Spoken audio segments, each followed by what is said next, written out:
What is the most expensive thing in your apartment? Well,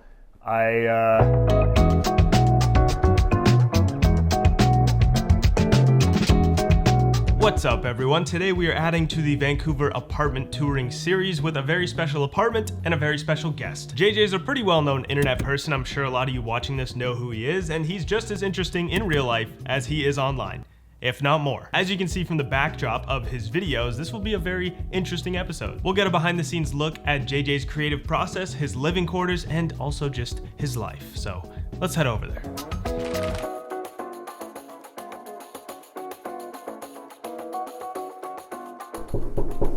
Hey, how's it going? I'm JJ, and this is my place. Yeah, so this is my place, my studio apartment, my 0-bedroom apartment. It's just basically all that you see is all that exists. I live in New Westminster, one of the suburbs of Vancouver, and this place is about 480 something square feet, and for it I pay $13.75 a month. It's a pretty crowded space, but I like the coziness that I think the number of material possessions I have brings. How many things do you think you own? How many things do I own? Yeah, Jeez Louise. At the end of the episode, I'll get you to count. Okay, that's fair. I mean, I own hundreds of books, hundreds of little toys and things. I must have thousands of different objects in here. I bet a lot of people are wondering what the background of a JJ McCullough video looks like. As you can see, I don't have a lot of space in this place, so I'm kind of in permanent setup mode. Like, my studio is just where I live. So I have my camera and my teleprompter are set up right here. And then I have my various lamps and things. And then, yeah, I sit here on the good old exercise ball. This is like the big gimmick of my channel. Everybody knows me as the guy that's constantly bouncing up and down. This second monitor, this big monitor here, is my viewfinder. So I can watch myself on a big screen as I'm recording. My set is also like where I work just normally. You can see like my computer and stuff. And so everything is just, you know, dual purpose, dual use. You kind of have to have a real sort of functionalist kind of mindset when you're inhabiting a space as small as mine is. How would you describe your place to a minimalist? Well, I mean, I guess my place is a bit of a minimalist's worst nightmare because it's just so much and it's so clashing and, you know, ostentatious. None of this stuff is like stuff for the sake of stuff. Like, it's all meaningful stuff. I mean, a lot of these sort of objects and knickknacks and things are stuff that I've, you know, accumulated on my travels, or there's stuff that like my viewers of my YouTube channel have given to me. You know, they make me a happier person when I can look at all of my nice little things and I remember the stories behind them. And perhaps there are people whose lives are brightened by, you know, just stark white walls and a single, you know, fern in the corner, and no judgment on that. He's talking about me.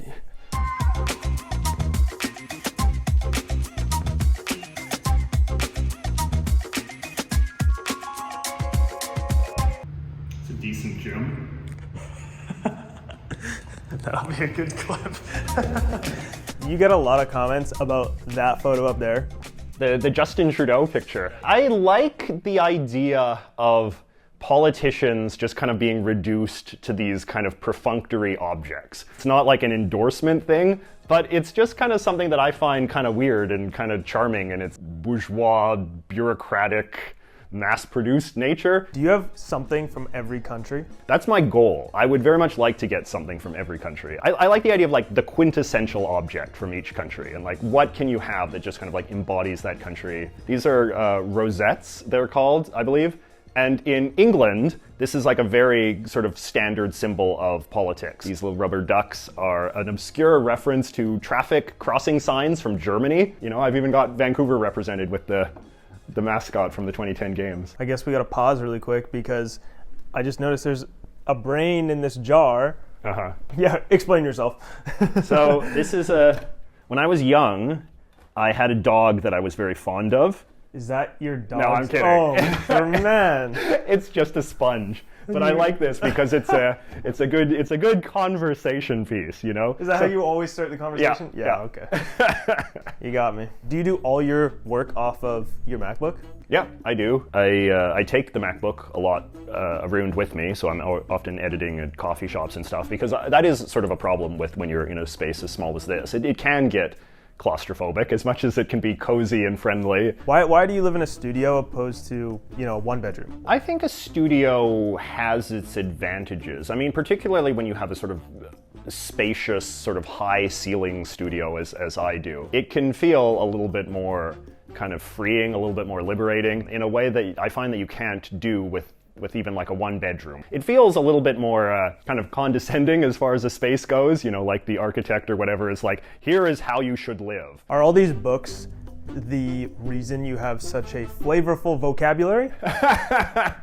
Well, hopefully, a question that people often ask me is like, have you read all of these books? And it's like, I would like to think that I've read most of them, and if at the very least I've extracted some value out of all of them, you know? There is organization to this as well. It probably looks a little bit chaotic because even though it might seem like it's kind of overwhelming, I actually need more shelf space than I have. You need one of those ladders on wheels. Yes, you know? So I tried to buy one of those. So you can scroll across here. But instead I just kind of have to use this grim sort of industrial ladder.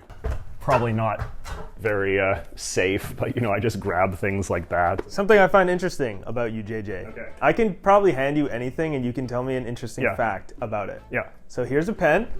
Okay. Tell me an interesting fact about pens or something about this. Well, these are my favorite pens in the whole world. These are Papermate Flair pens, and you can only buy them in the States. You can't buy them in Canada. There it is. You know? Moving into your kitchen, first question, what's your favorite thing to cook? I do not like cooking, and I almost never cook. I eat out pretty much every single day, which, you know, probably strikes some people as like super irresponsible with your money. I'm lucky enough that I'm at a phase of my life where I have enough income that I can afford to live that way. So if you don't cook anything, then like what is in your cupboards? It's mostly just more books, I would say. So they're not cooking books either? No, they're not even cooking books. This cupboard over here is just more books as well. So. Ah, yes, book storage. I have a what is called in the adult world a loft bed, not a bunk bed. No, that's a bunk bed. No, this is a loft bed because I'm a grown up and not a baby. It is from IKEA. And it was in the children's section. So people make fun of me a lot because it is a twin size bed. I guess I'm not a guy that has a lot of sort of desire for a good, comfortable bed.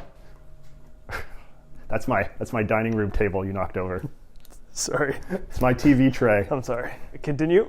Yeah. I've often heard it said that it's important that you have a distance from where you work and where you sleep. And I think that you get into a bit of a challenge with that in a studio type of apartment because basically you have to put your bed in proximity to everything else. And then I guess like the other sort of gimmick is that have all my clothes under the bed. Like this is a very new building. I'm the first person to live in this particular suite. You know, that's how recent it is. There is no landlords. You only rent from the corporation that owns the building.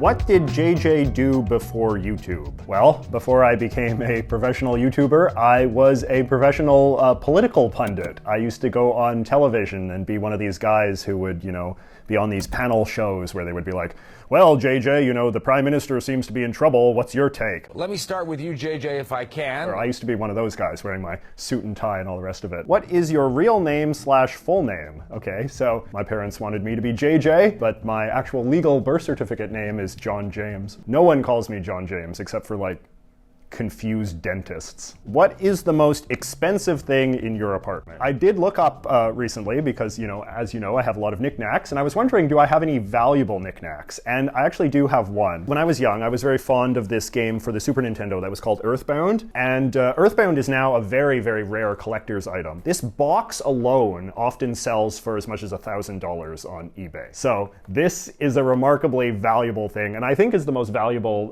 trinket or bauble I have. Since you are such an interesting guy, what is the most interesting thing that you own? The most interesting thing. Well, I mean, that's a hard question to answer because obviously sort of like interestingness is very much in the eye of the beholder. But this is like a little doll that was made of a character that I myself created. I wrote my first ever book last year, this book, Canadamon, which is sort of like Canada in 151 creatures. It's like a satire of Pokemon. And I got this little doll made of the sort of the title character of the book, this guy here, which is the Nanaimo bear. And it's kind of cool now to have a knickknack that is based on something that I myself created. Why do you live in New Westminster? You know, I've tried living in different parts of the Lower Mainland. You know, I've tried living in Vancouver proper, where I was born and where I grew up. I've tried living in other places, and I find that New West is just the kind of place that I keep coming back to. It's the perfect sort of in-between place if you're not really into big city life, but also don't want to go sort of full-fledged suburb. It still has a bit of the